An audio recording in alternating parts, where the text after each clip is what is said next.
Part 1. You will hear a number of different recordings and you will have to answer questions on what you hear. There will be time for you to read the instructions and questions and you will have a chance to check your work. All the recordings will be played once only. You will hear a conversation between two people talking about insecticide. First, you have some time to look at questions 1 to 5.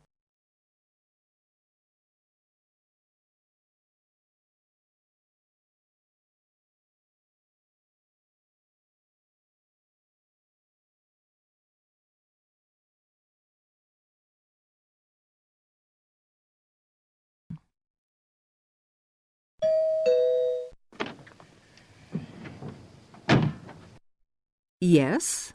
Oh, good morning, madam. I'm from Pestaway Market Research. I'm doing consumer research in this area. I wonder if you'd mind telling me, do you use Pestaway in your home? Pestaway? Oh, the insecticide thing. Well, yes, as a matter of fact, I do. What do you use it for, madam? Fleas, ants, cockroaches, woodworm? Oh, cockroaches. This is an old house, you see, and we often get cockroaches in the kitchen. I tried scrubbing and disinfecting, but it didn't seem to do much good. And then I heard a commercial about Pestaway, so I thought I'd try that. Was that on TV? No, it was radio, one of those early morning shows. You heard it advertised on the radio? Fine. And you say you use it in the kitchen. Do you use it anywhere else in the house? In the bathroom, say? Oh, no. We've never had any trouble anywhere else. We get the odd wasp in the summer sometimes, but I don't bother about them. It's the cockroaches I don't like. Nasty, creepy, crawly things. And you find Pestaway does the trick? Well, yes, it's quite good. It gets rid of most of them. How long have you been using it, madam? Oh, let's see. About 2 years now, I think. About 2 years. And how often do you find you have to spray? Oh, I give the kitchen a good spray round the skirtings and under the stove, you know, about every 6 weeks. Every 6 weeks or so, I see. Before you hear the rest of the conversation, you have some time to look at questions 6 to 10.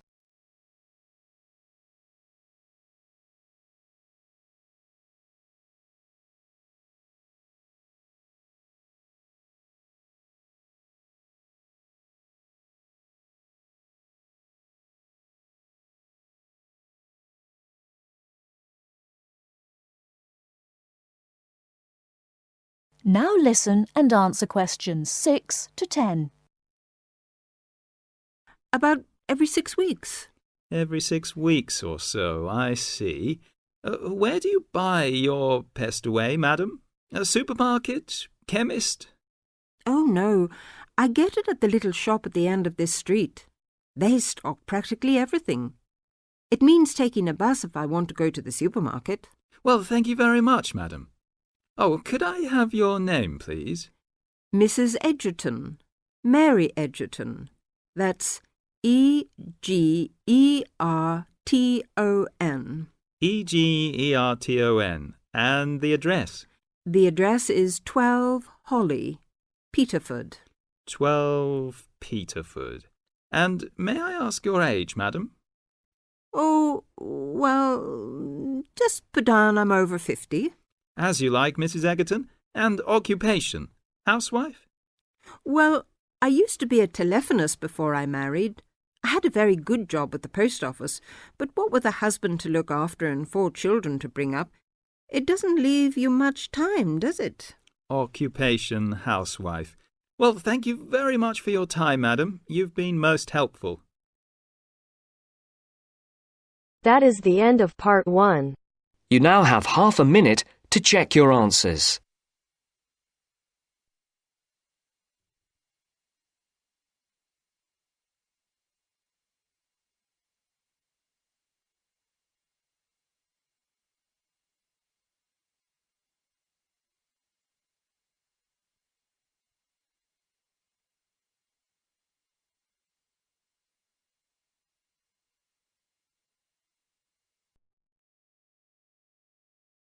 Now turns to Part 2. Part 2. You'll hear two university students discussing experiments. First, you have some time to look at questions 11 to 15.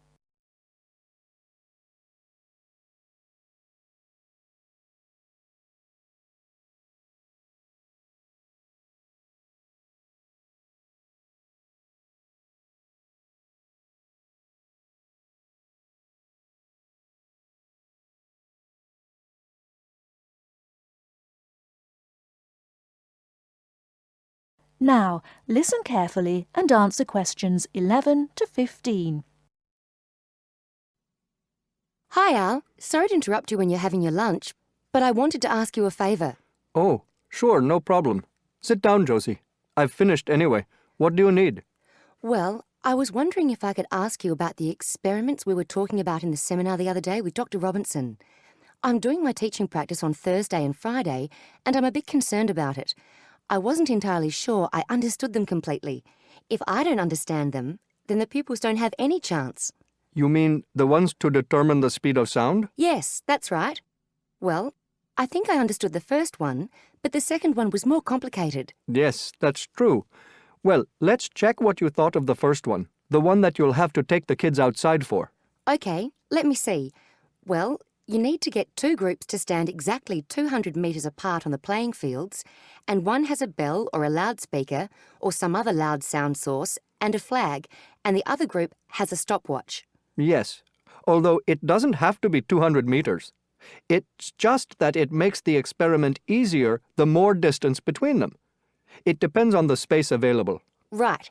And the idea is that one group raises the flag at exactly the same moment as they make a noise, and the other group starts the stopwatch when they see the flag and stops it when they hear the noise. That's it.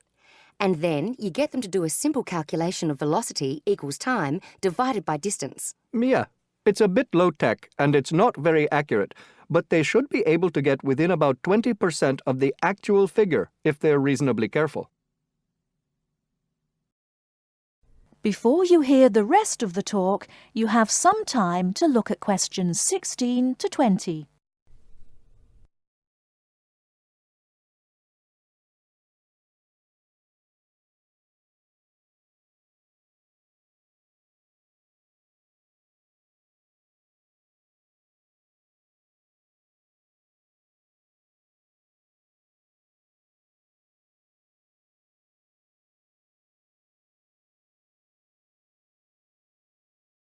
Now listen and answer questions 16 to 20.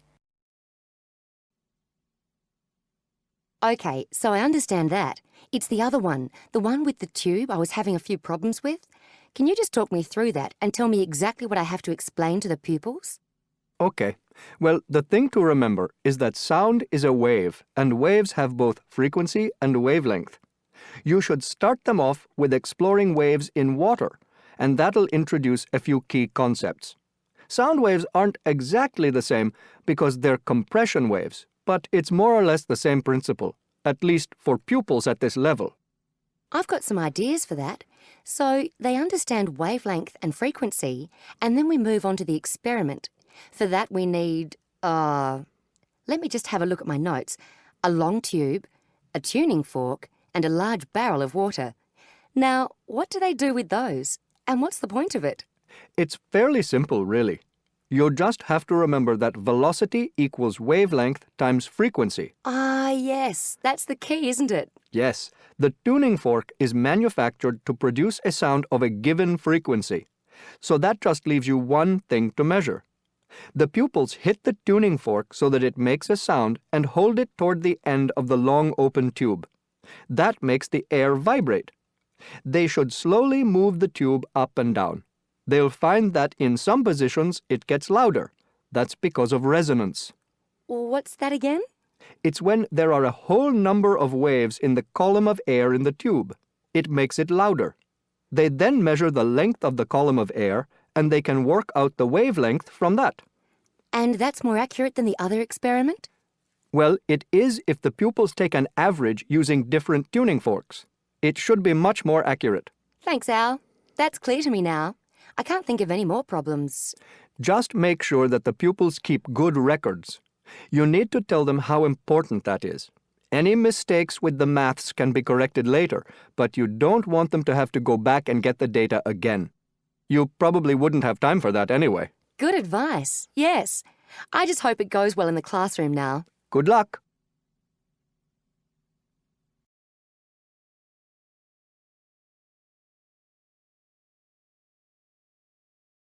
That is the end of part 2.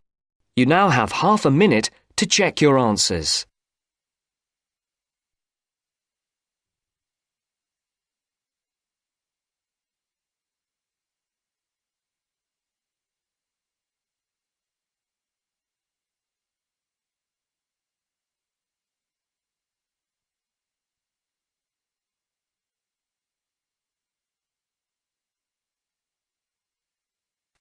Now turns to part 3. Part 3.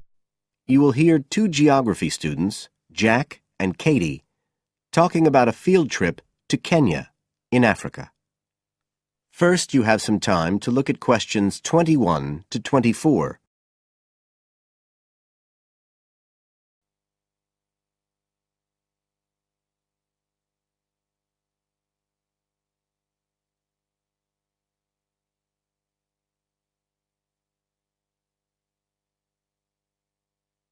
Now listen carefully and answer questions 21 to 24. Katie, hi. Thanks for inviting me round. Oh, thanks for coming. I know you're up to your neck in finals revision, but I've got to make up my mind about next year's geography field trip, and I'd really like your advice. We've got to choose between an African trip and one in Europe. They've told us a bit about both trips in the lecture, but I really can't make up my mind, and I know you did the African one last year. That's right. So, where exactly did you go? I mean, I know it was in Kenya, in East Africa. Yes. Well, we were right up in the northwest of the country. It was beautiful. We stayed in a place called the Marich Pass Field Studies Centre. Right. Dr. Rose said the accommodation was traditional African-style cottages. He had a special name for them. Bandas. Yes, they're fine. You have to share, 2 or 3 people together. They're pretty basic, but you have a mosquito net. They don't provide spray, though, so remember to take plenty with you. You'll need it. And there's no electricity in the field centre. You'll have hurricane lamps instead. They give a good light. It's no problem. What about places to study? Dr. Rose said there was a library? Yes, but it's quite small. There's a lecture room as well, but most of us worked out in the open air. There are plenty of places outside, and it's so beautiful. You're right in the middle of the forest clearing. I gather it's a relatively unmodernized area. Definitely. They actually set up the centre there because it's on the boundaries of 2 distinct ecological zones. The mountains, where the people are mainly agriculturalists, and the semi-arid plains lower down, where they're semi-nomadic pastoralists. Before you hear the rest of the conversation, you have some time to look at questions 25 to 30.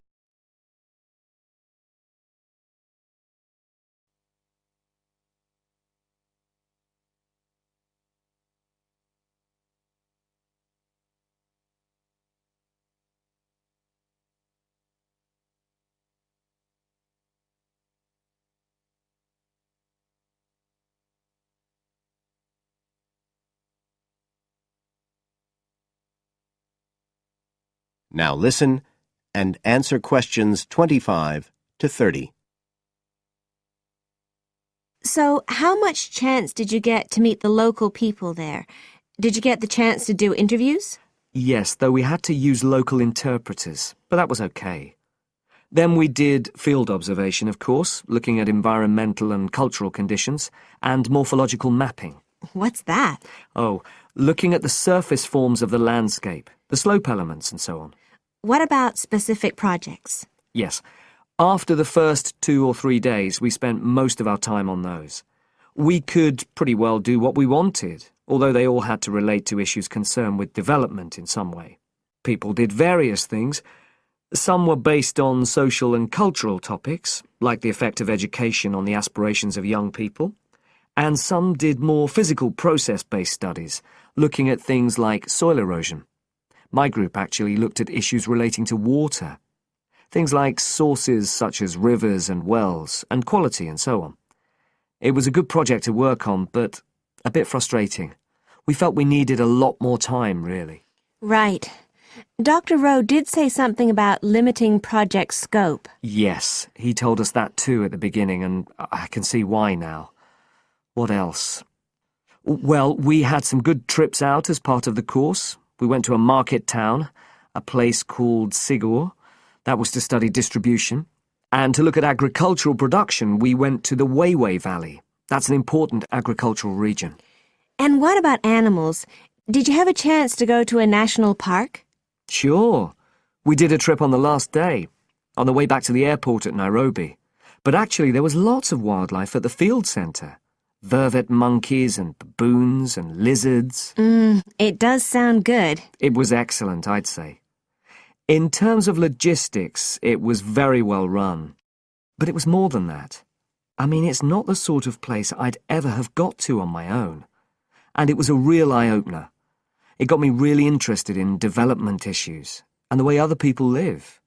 I did find it frustrating at the time that we couldn't get as far as we wanted on the project, but actually I'm going to follow it up in my dissertation, so it's given me some ideas and data for that as well. So you'd say it was worth the extra money? Definitely. That is the end of part 3. You now have half a minute to check your answers.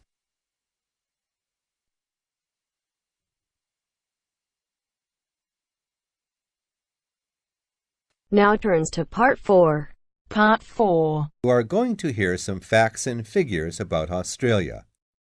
First, you have some time to look at questions 31 to 40.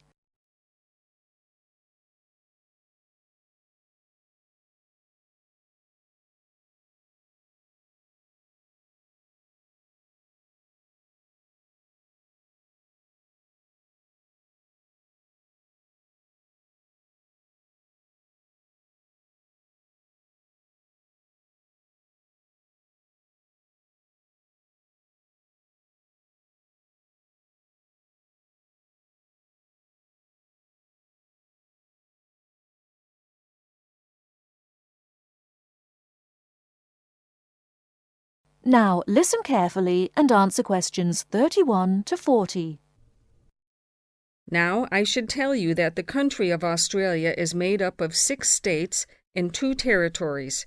These are the Australian Capital Territory, New South Wales, the Northern Territory, Queensland, South Australia, Tasmania, Victoria, and Western Australia. The national capital is Canberra. Right, let's turn to the Australian economy. Australia has a prosperous Western-style capitalist economy. Australia is a major exporter of agricultural products, minerals, metals, and fossil fuels. Commodity prices have a big impact on the economy. Australia suffered from the low growth and high unemployment typical of the OECD countries in the early 1990s, but the economy has expanded at reasonably steady rates in recent years. In addition to high unemployment, short-term economic problems include how to balance output and inflation and how to stimulate exports. The economy is made up like this: agriculture, 3.1%, industry, 27.7%, services, 69.2%. The labor force has a similar pattern. The total labor force is 8.2 million.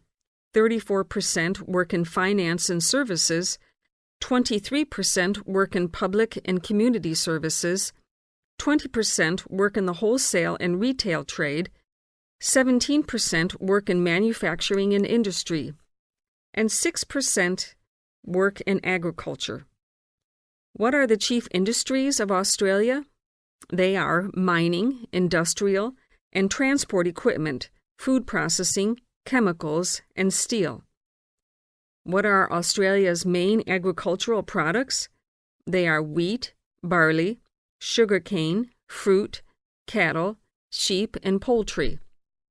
And who do we sell our products to? At present, our chief export market is Japan, which takes 24% of our exports.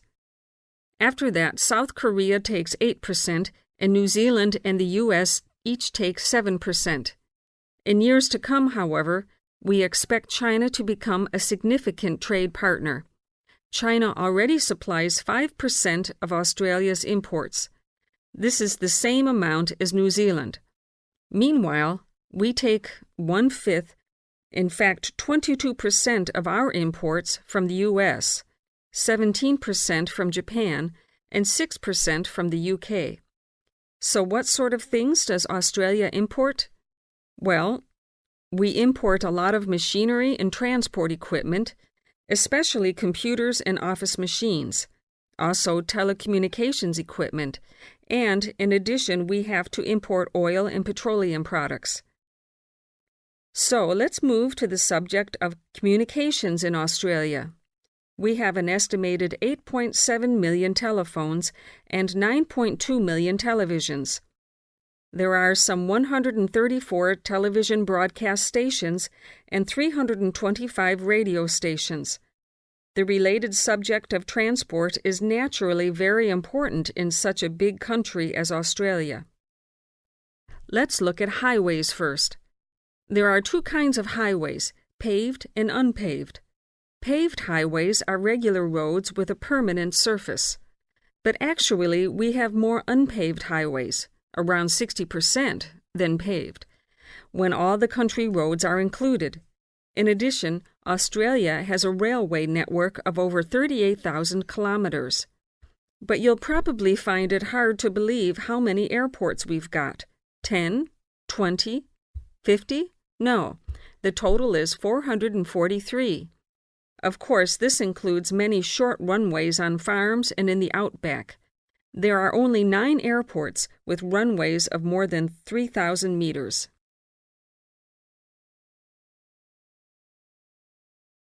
That is the end of part 4. You now have half a minute to check your answers.